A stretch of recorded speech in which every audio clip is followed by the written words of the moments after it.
Vaccination injuries are a real risk every time you revaccinate your pet.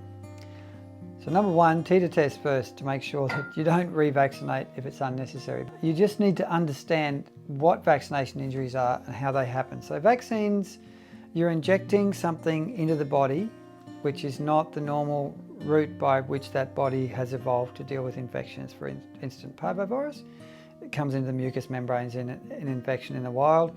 A vaccination is injected under the skin. So you've got these antigens going into a place that the body doesn't expect them.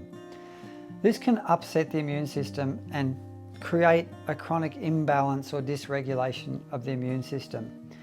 Vaccination reactions can become evident fairly shortly after vaccination.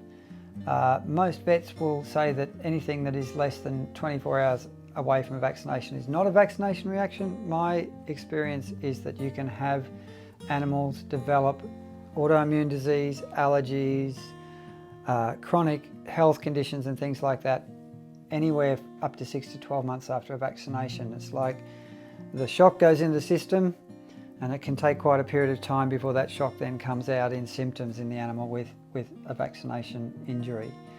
So I've seen multiple animals that have gone from being fine to never the same since vaccinations, with triggering of allergies, triggering of things like IBD, inflammatory bowel disease, or triggering of chronic autoimmune diseases of a whole range of different kinds of things.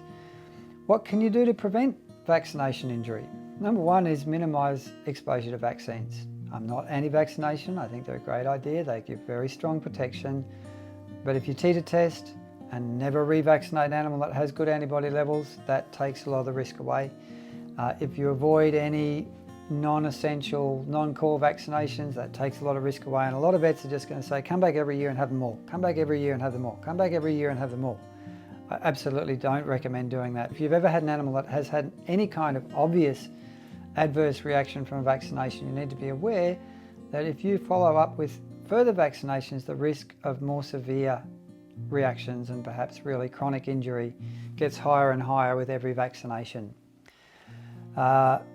Preventing it, not so much you can do to prevent it if you've got an animal that's prone to it. Treating it, I have treated a number of animals and got turned quite a lot of them around and got them healthy again, but you'd need to call me for a consultation if you want to do that.